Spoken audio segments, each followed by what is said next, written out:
What's up, guys, and welcome to another hidden treasure video.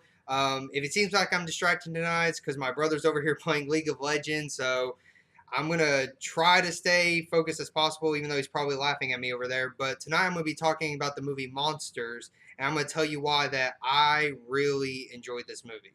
I was planning on doing another movie tonight, but I decided to do Monsters because I honestly don't know anybody that's seen this movie, and it's really a disappointment because this movie's actually really good, and it's made in a very unique way that you would think it would have been a disaster, but it actually turned out to be a really intriguing movie. It is directed by Gareth Edwards, who also directed 2014's Godzilla movie, and I really enjoyed that movie. This is his first movie that he's directed, and it really goes to show on how creative he can be. He was also the visual artist, cinematographer, and the production designer. And I mean, it's crazy to think how this movie was made because most of the stuff in this movie was improvised. The dialogue, all the action scenes, and everything.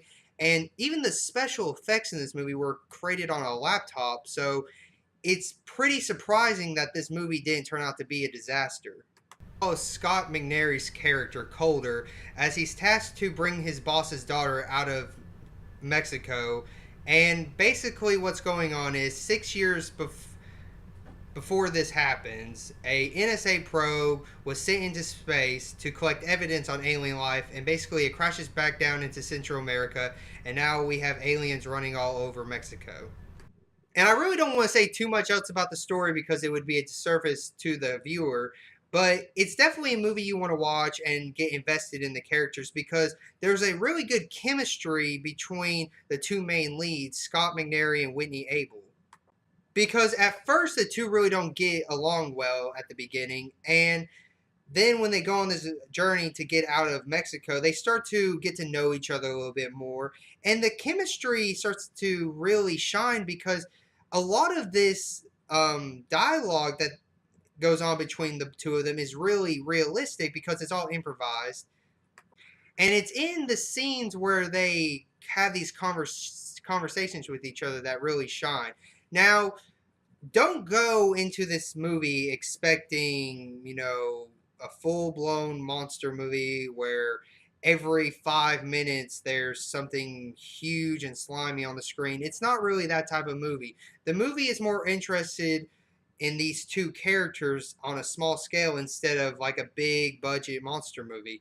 Now, I'm not saying there isn't monsters in this movie. There is, and when they show, they really do shine on the screen, but it's more about the characters and what's going on around them that's more important.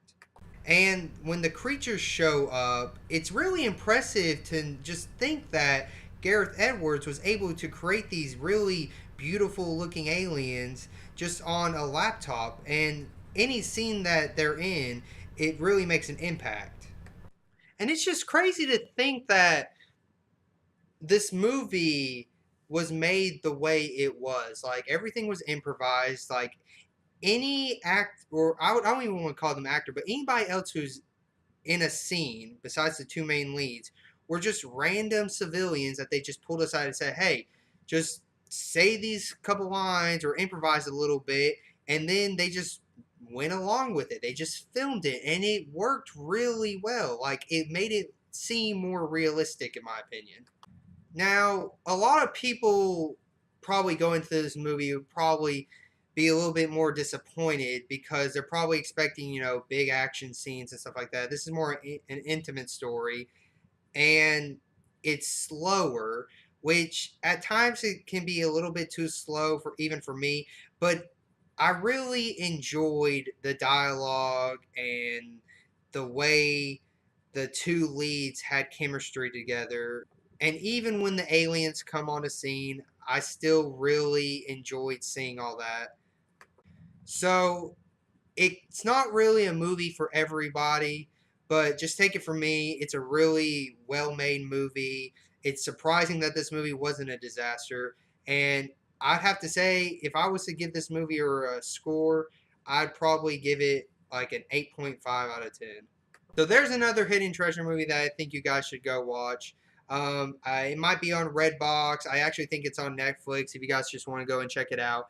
But so this week I'm gonna be doing a video where I talk about the past three DC movies that came out since Wonder Woman's gonna be coming out this Thursday. So definitely check that video out. I should have that video probably tomorrow or early Thursday. So I'll see you guys on the next video. Have a good night.